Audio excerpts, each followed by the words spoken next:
Welcome back once again friend हमारे इस प्यारे से प्लेटफॉर्म पे जिसका नाम है त्रिशांत अकेडमी। और दोस्तों मैं आज आपका मिश्रा सर लेके आया हूँ आपके लिए पार्ट नंबर सेकंड। जी हाँ, पोल्ट्री फार्मिंग जो कि कवर करता है टॉपिक एनिमल हस्बेंड्री में।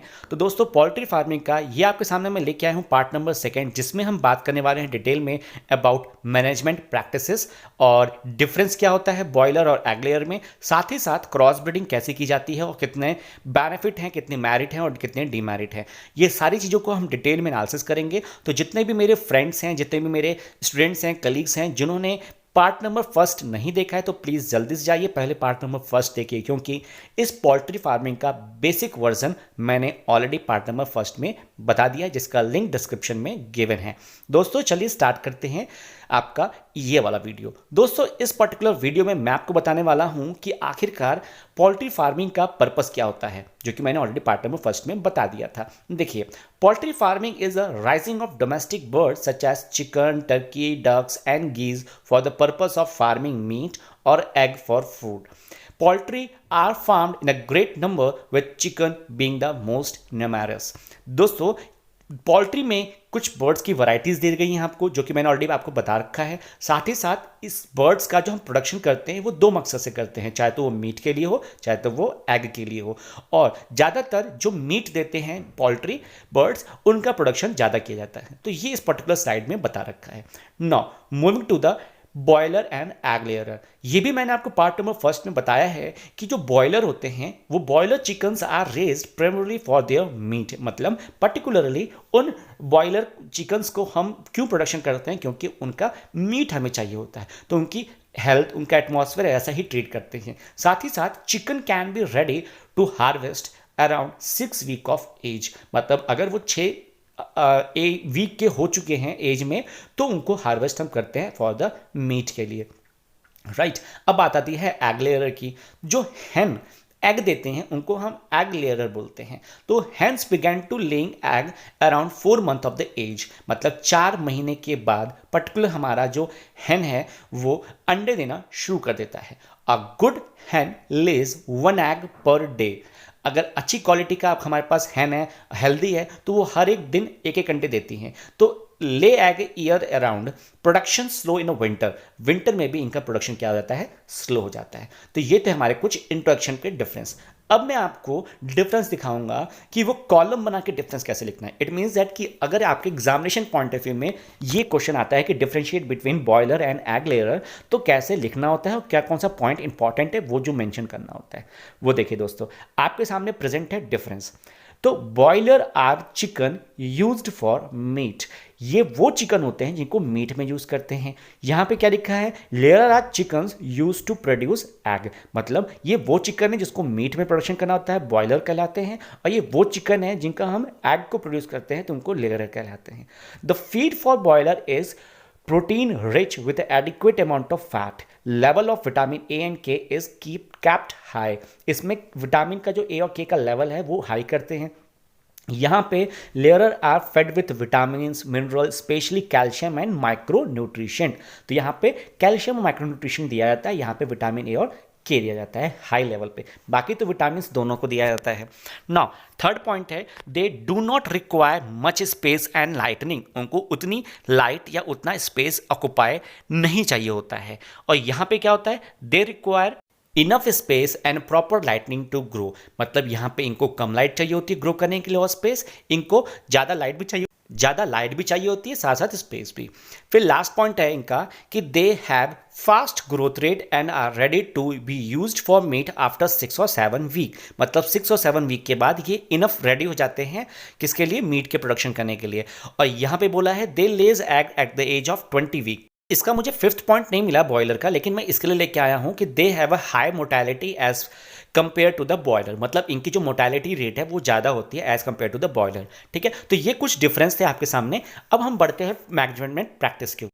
तो दोस्तों मैनेजमेंट प्रैक्टिसेस कैसी होती है इसमें, तो मेंटेनिंग ऑप्टिमम टेम्परेचर। मतलब अगर वो बॉयलर हो या वो एग लेयर हो, हमें एक टेम्परेचर को मेंटेन करना होता है। दूसरा, प्रोवाइडिंग हाइजीनिक हाउसिंग कंडीशंस, हमें उनके प्रॉपर शेल्टरिंग करनी होती है, सैनिटेशन के साथ करना होता है। ठीक है। तीसरा होता है providing a protein rich diet with a high level of vitamin A and के, मतलब जैसी जिसकी रिक्वायरमेंट है।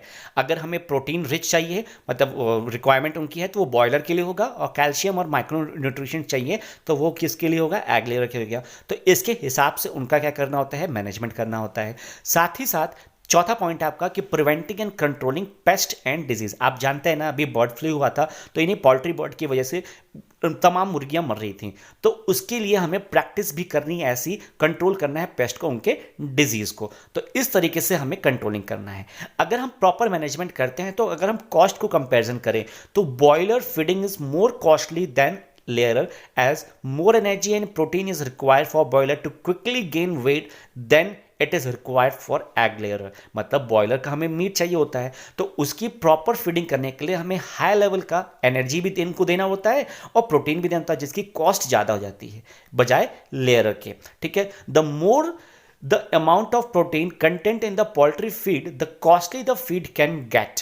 मतलब हमें अगर उसकी फीड को बढ़ाना हुआ, मतलब अगर हमें उनकी फीड बढ़ाना, उनके प्रोटीन, उनके कंटेंट बढ़ाना है, तो उनके कॉस्ट भी ज़्यादा लगेंगी, और कॉस्ट ज़्यादा लगेंगे तो हमारा प्रोडक्शन भी ज़्यादा ही होगा और हमें प्रॉफिट भी ज़्यादा होगा। तो इस तरीके से मैनेजमेंट का भी हम एक डिफरेंस ले सकते हैं। नौ दोस्तों, बात आती है क्रॉस ब्रीडिंग की। तो what is a cross breeding? जैसे हमने कैटल फार्मिंग में देखा था, सिमिलरली इन द सेम वे हम पोल्ट्री फार्मिंग में देखेंगे क्रॉस ब्रीडिंग क्या होता है। देखिए, क्रॉस ब्रीडिंग क्या होता है? Cross breeding is common in poultry to develop new variety with a desirable traits.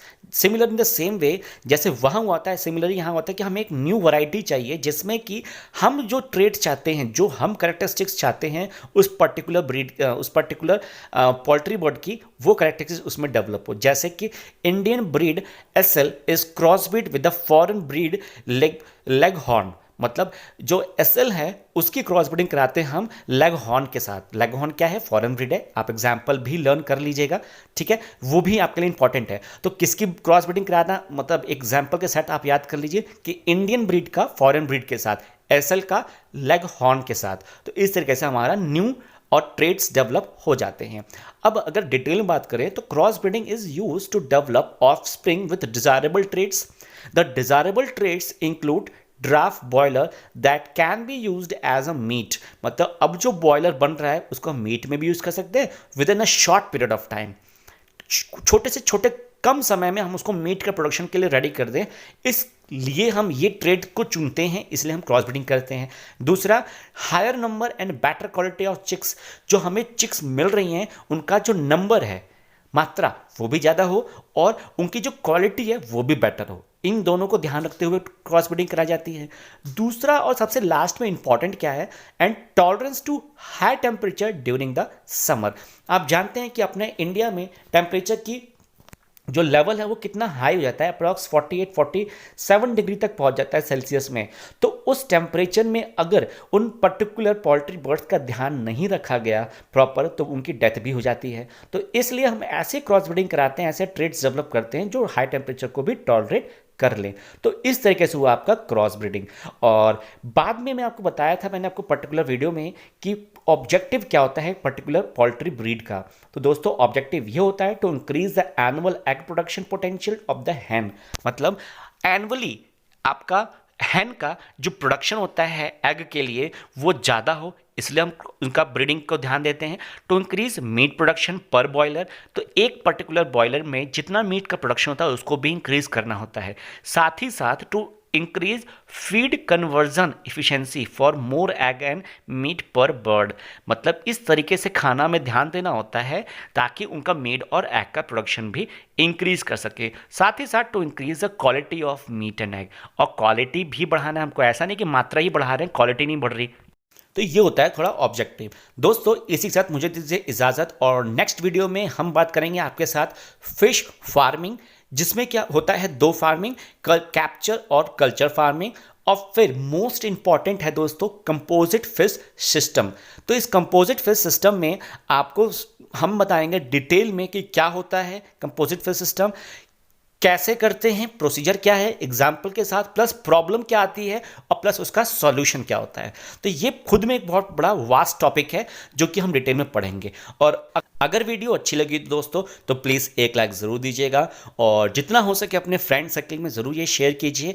बताइए कि हाँ, पोल्ट्री फार्मिंग का भी वीडियो अपलोड कर दिया है सर ने, तो अपने फ्रेंड सर्कल में शेयर कीजिए, दबा के शेयर कीजिए, क्योंकि एग्जाम आने वाला है। सारे बच्चों के लिए इंपॉर्टेंट है, हर सेक्शन के लिए, हर एवरेज बच्चों के लिए इंपॉर्टेंट है ये वीडियो।